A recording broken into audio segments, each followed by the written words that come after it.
নমস্কার বন্ধুরা, আজ আমি নিয়ে এসেছি সংস্কৃত সেমিস্টার 3 যে পরীক্ষা হয়ে গেল, দ্বাদশ শ্রেণী সংস্কৃত সেমিস্টার 3 সেই কোয়েশ্চেনটা আমি তোমাদের কাছে দেখাবো।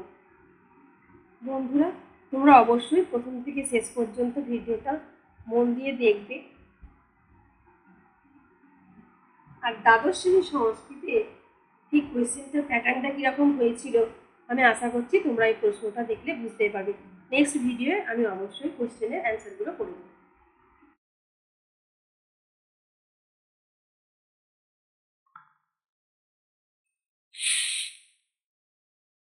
এইখানে দেখো তোমাদের কোয়েশ্চেনগুলো এমসিকিউ কোয়েশ্চেন কিভাবে ওএমআর শিট ফিল আপ করতে হয় সেই সমস্তটা লিখে দেওয়া আছে। এগুলোকে তোমরা পরীক্ষার আগে একবার ভালো করে মন দিয়ে ফলো করে নেবে। এরপর আমি আসছি প্রশ্নে।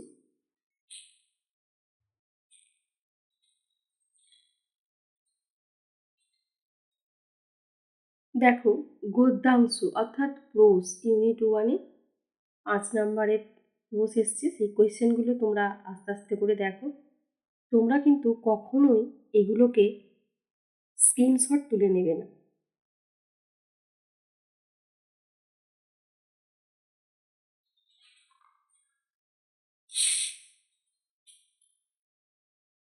এ প্রসঙ্গে বলে রাখি, তোমাদের এই যে কোয়েশ্চেনের নাম্বার, এই নাম্বারগুলো অবশ্যই তোমাদেরকে ওএমআর শিটেতে লিখতে হবে। যার যে কোয়েশ্চেন ছিল সেই কোয়েশ্চেনের নাম্বার, এমনকি তোমাদের এই যে কোয়েশ্চেনের কালারগুলো কিন্তু তোমাদের প্রত্যেকের সাথে মিলবে না। আলাদা আলাদা তোমাদের কালার, তোমার কোয়েশ্চেনের কালার হয়তো থাকবে, সেটা তোমার থেকে 2-3 জনের যারা পিছন দিকে বা সামনের দিকে আছে তাদের সঙ্গে থাকবে।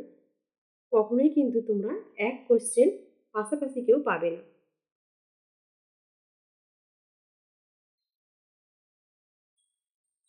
এবার দেখো যে পদ্যাংশ ইউনিট 2 সেখান থেকে 5 নাম্বার।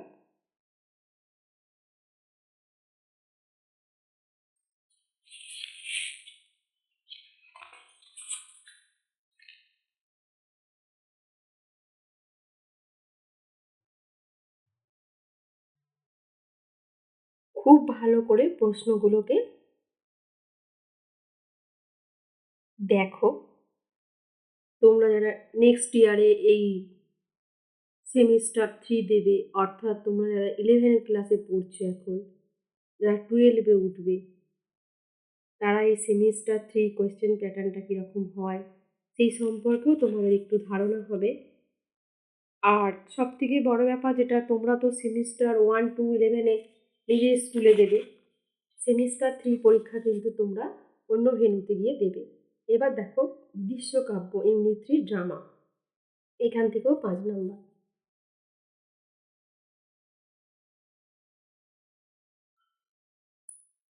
তাহলে দেখতে পেলে প্রোজ, পোয়েম, ড্রামা সব থেকে কিন্তু 5-5 করে কোয়েশ্চেন এসেছে।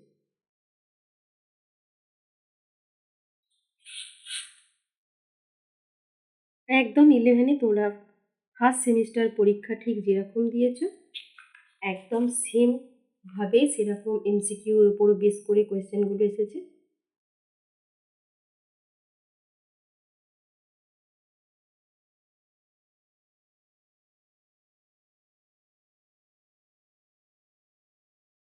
এরপর দ্বাদশ শ্রেণীতে সেমিস্টার 4 দেবে, সেগুলো তোমার এরপর দেখো ব্যাকরণ অর্থাৎ গ্রামারের থেকে 15 নাম্বার আছে।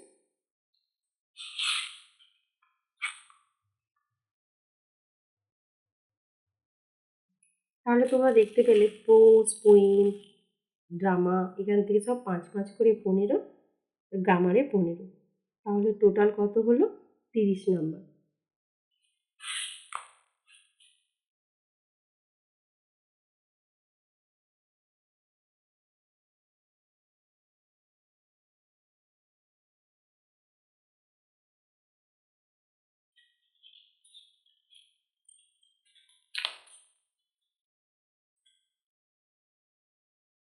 আশা করছি এই কোশ্চেনগুলো থেকে তোমাদের অনেকটাই ধারণা হবে যে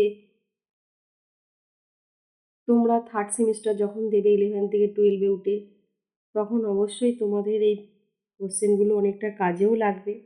এর উত্তরও আমি তোমাদেরকে করে দেবো। তবে তোমাদের যার এই কোশ্চেনের অ্যান্সারগুলো প্রয়োজন, আমায় কিন্তু অবশ্যই কমেন্ট বক্সে একটা কমেন্ট করে জানাবে যে এই প্রশ্নের অ্যান্সারগুলো তোমাদের প্রয়োজন। যখনই আমাকে তোমরা অ্যান্সারগুলো জানার জন্য কমেন্ট করবে, আমি তখনই অ্যান্সারের ভিডিও তোমাদের জন্য আপলোড করে দেবো।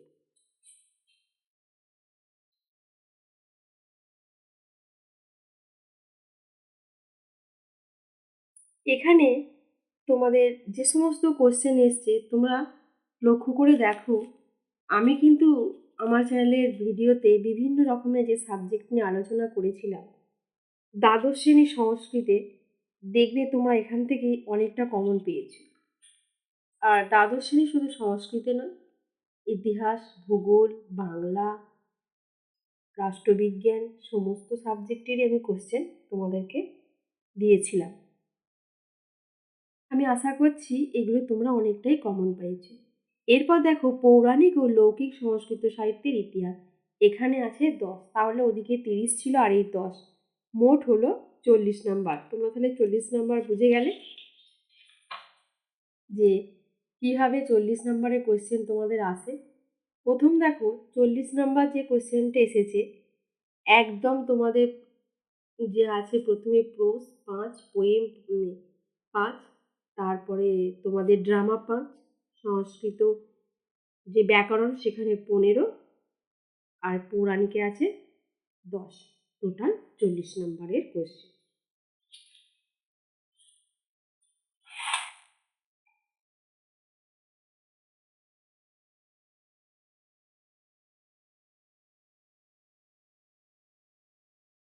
আমি আবারও বলছি, তোমাদের যদি কোনো সাবজেক্টের প্রশ্ন উত্তরও জানার থাকে বা অন্য কোনো প্রশ্ন থেকে থাকে, আমাকে অবশ্যই কমেন্ট বক্সে কমেন্ট করে জানিও।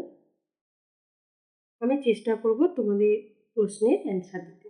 তাহলে বন্ধুরা, এই যে তোমাদেরকে আমি 40টা এমসিকিউ দেখালাম আজকে, আশা করছি তোমরা বুঝতে পেরেছো। তাহলে আজকে এই পর্যন্তই, আবার দেখা হবে তোমাদের সঙ্গে পরবর্তী বিষয় নিয়ে। ধন্যবাদ।